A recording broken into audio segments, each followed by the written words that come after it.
Hello, Yukon Quest fans. Today I'm here with Nate Metzen from Oldenburg in Germany, which is a little bit funny because that's right around the corner from where I grew up.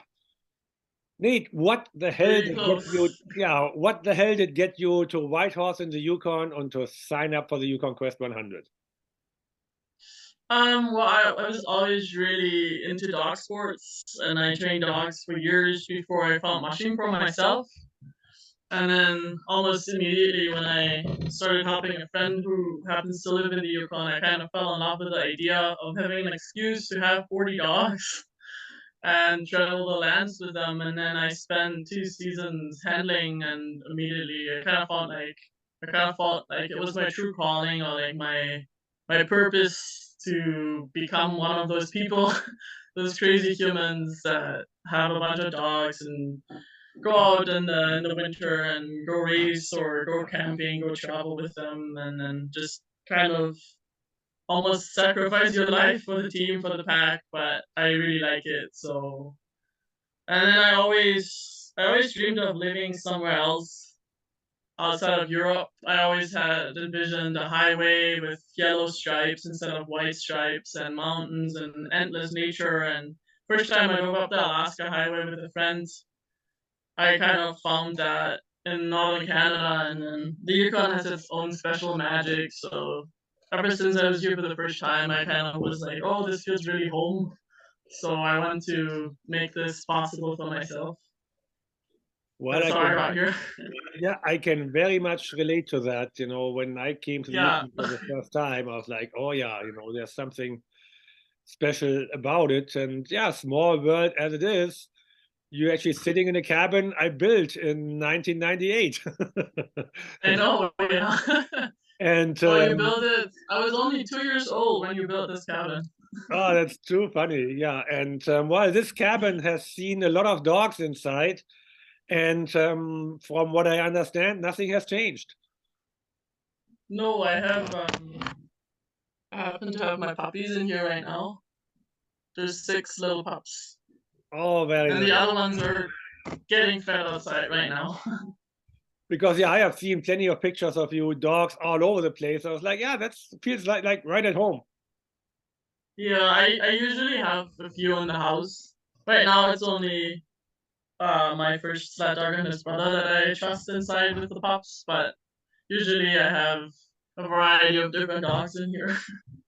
So did you guys get the same Chinook last night we got? Like down here in Tagish, all of a sudden it warmed up above freezing for a couple of hours and really windy. And did you get the same thing? It wasn't as windy here, but it was really warm last night. Like I I don't even wear a jacket anymore really out if I go to work, and even here I just walk around in a shirt sometimes. It's too warm. It's like 0 degrees. So coming to the I quest, actually coming to the Yeah, quest, go ahead. coming to the Quest 100, that's your first, yeah, longer race. So Correct, yeah. what's your expectation? Um that's a good question. I'm basically just looking to have a clean run and have a lot of fun with the dogs. I hope that I hope I can manage the trail. I expect it to be pretty straightforward. I heard different voices about the current trail conditions since it is so warm, right? About the Tukini River, and I was on the Overland Trail a while ago with a friend. We checked it out. Little river area is pretty.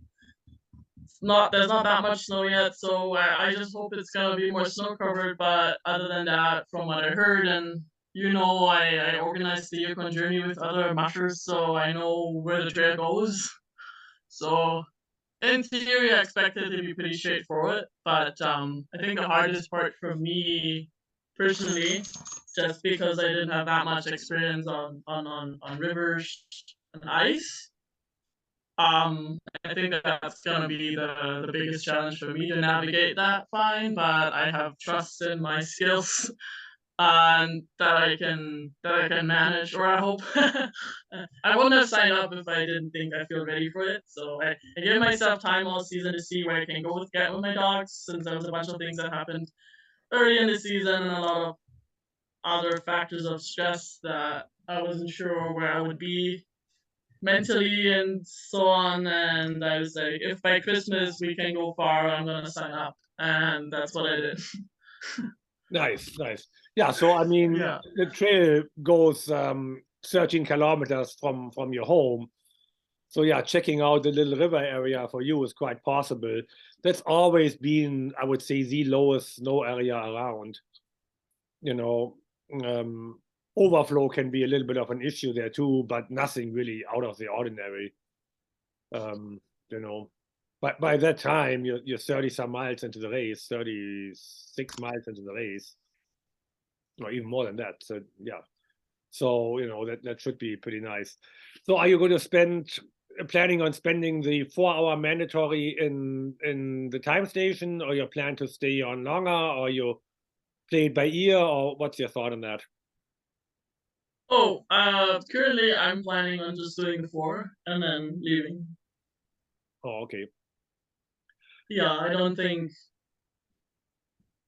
that's just right now. Tomorrow's our first longer race slash run. um, and I will kind of have a better idea about what time wise what will be realistic for us. But I don't expect us to need more rest than 4. But that's what I'm saying now. I don't Maybe think so though. maybe It's pretty fit, so. maybe turn your video off, then we might have a little better connection. I turned mine off, Oh, and then see um. there's a bottom somewhere at the bottom left. You can see where it's a video camera. You Oh just yeah, click on it. I can do that here. Yeah. Okay. Yeah, I think then we have a little bit better voice connection at least. So, I mean, before you have been doing more, or your focus was more stage racing, handling for that shorter distances.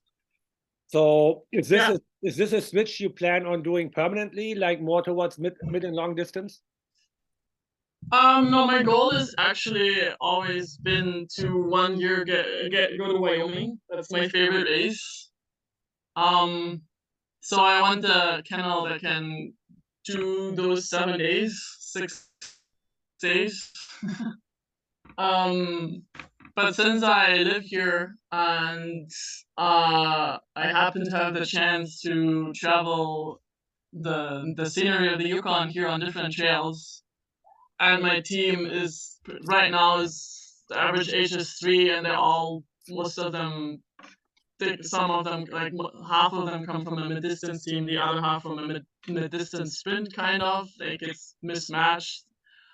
I was like, why not try running this 100, maybe looking into some other like 200 miles and less races just to see how I like it. But long term, I still want to make it to Wyoming at some point. I kind of like this 30-mile distance, 30-mile to 50-mile in general. Just yeah, so it can either be a stage or I guess a camp. That's where I'm at right now. But you can ask me again once I did 1 or 2 camping races. Yeah, yeah. And I Well, give I you a mean, better idea, but that's just how I feel right now about it. I'm not too stuck on anything really. A lot of people ask me, "What will you do? What will you do? Will you do spins? Will you do mid distance? Will you do this? Will you do that?" And I always said, "I'm running the dogs in front of me, and I will see what we can do. Can we keep a certain speed, or what speed do we need for a certain distance, so everyone can be part of the team?" And so my focus is mostly as far as we can go and have everyone on board, kind of. That's my idea. well, and there's always the other factors. You know, the longer the races are, the longer the training is, and you know that's back in the day why we actually even started offering the 100 in the Quest, which takes less training than a 300 or of course 1,000. And that's going to be always a tricky part too. Is you know, besides working and everything else, how much time does each musher have to train for long races? You know, and I think I mean, I loved the quest. I loved the long runs, but it really didn't leave much time for anything else. And I do think that's an advantage of the stage race, that 30-mile training runs are a lot easier to do than 80-mile training runs. Yeah.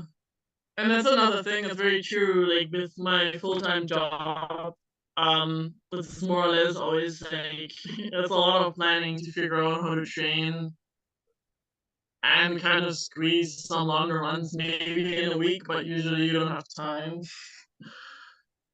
And I also play hockey, and I decided to do that purposely for myself, and so it's all a bit it's a bit of planning, but I think as a half German, planning is something you can do.